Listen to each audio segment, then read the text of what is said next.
everybody. We welcome inside your beautiful faces here to the League on Lock studios. My name is Eric, and the off-season bonanza continues here in the first week of free agency. Pretty much all the regions except for the LPL and the LMS. All the other major regions have had a whole bunch of tomfoolery and nonsense going around. You've got rumors that may or may not come true, actual official reports, and just crazy moves across the board. We thought with franchising coming into 2019, a whole bunch of EU players that originally left for NA would go back to EU. That kind of started with FlyQuest going back to Misfits, leaving Clutch. We thought PowerOfEvil would follow in those footsteps and find a team in EU, but alas, he's decided he's staying in North America, but still getting an upgrade in terms of teams on paper. He's going to CLG, replacing Huhi on that lineup. And for people who are thinking that PoE did not have a good year just because Optic didn't make playoffs, you are completely wrong, good sirs. He was absolutely fantastic. Far and away the main carry on that team, and despite not making the playoffs, although they were close in summer, they went 9-9, his numbers across the board were disgusting. These are first place not just among mid laners, but among the entire NA LCS during the regular season. I mean, throughout all these team fights and late game skirmishes, it was all about PowerOfEvil. Basically the main win condition, save for a couple of games towards the end of the split when Dokla's split pushing really started helping out the squad. PowerOfEvil, PoE in the mid lane, was the win condition, and it didn't matter what champion he was on. It was him playing these team fights perfectly that would come away with a victory for them, and they did get some marquee wins against some of the better teams in North America here to close out the split. But moving on to CLG, I think he could be due for a fantastic year there. Immediately, you look to that bottom lane, the second best carry on Optic was Arrow. He had some great games for them as well, but I still think Stixxay and Biofrost, a better bot lane than you saw out of Optic. At times, Stixxay and Bio looked like one of the best duos in North America, and even when CLG went on their disgusting losing streak, they were still the lone bright spot on that squad. So he's got a great bot lane to play around. We're not entirely sure what the top side of CLG will be looking like when 2019 rolls around, but at the very least, PowerOfEvil will have a steady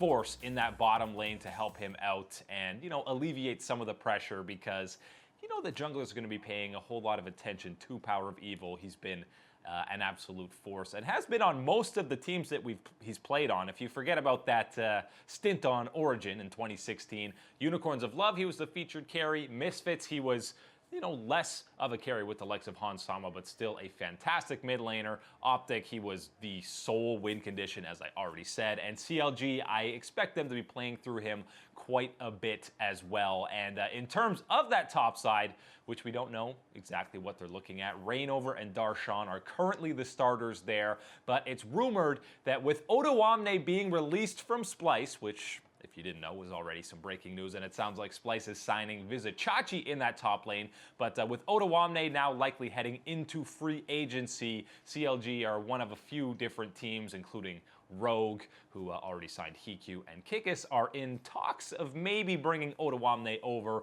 which would mean the end of Darshan's tenure on CLG and the longest tenured member of this team, with the likes of Aframu moving last year. So maybe Odoamne, if they do that, that means they have two imports, which means they're 100% starting Wiggly as their starting jungler, which I think they should do even if they don't bring in an import in that top lane. But if they bring in Wiggly and Odoamne, that's a probably more consistent top lane and jungle duo, although Odoamne was had some questionable moments on Splice. I think they should keep Darshan and roll with Wiggly, and then CLG should be booking their tickets back to the playoffs and putting the debacle that was 2018 in the rearview mirror for them. So PoE joins CLG, and POB is looking for a new team. That's Pobelter after Liquid let him go. He tweeted that he found a new team, and then he's going off to Thanksgiving holidays. That's it. Didn't say what team. We don't know where he's going. Luckily, shortly after that, Jacob Wolf reported that he's heading to FlyQuest to reunite with his former Immortals teammate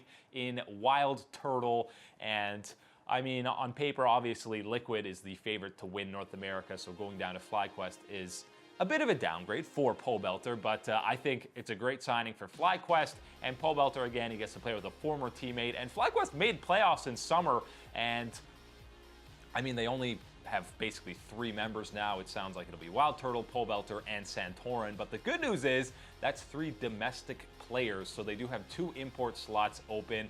I think that Flame will likely return to this squad, and with those 4 players, I mean, playoffs are not out of the stretch by any means. I think they could make it again, probably on the lower end and that 4 to 6 seed, but I still think they're more than capable of making playoffs with that roster. So happy for Pobelter that he found a new team, and you can see how desirable a signing he is as that domestic mid laner, because he was not released from Liquid very long. Still within the first week, people probably didn't know, or maybe behind the scenes people did know, that Liquid was going to release him pretty quickly based on how quickly that Jensen signing happened. But Pobelter scooped up very quickly. He must be happy with the FlyQuest signing because he agreed to it pretty quickly, and Liquid, Steve was helping him. You know, Steve has been nice about players that won't have a starting spot on his squad, helping them find opportunities with other teams. So Pobelter will get an opportunity to showcase his talents yet again on FlyQuest in 2019, and that might actually be an exciting team to check out during the spring split.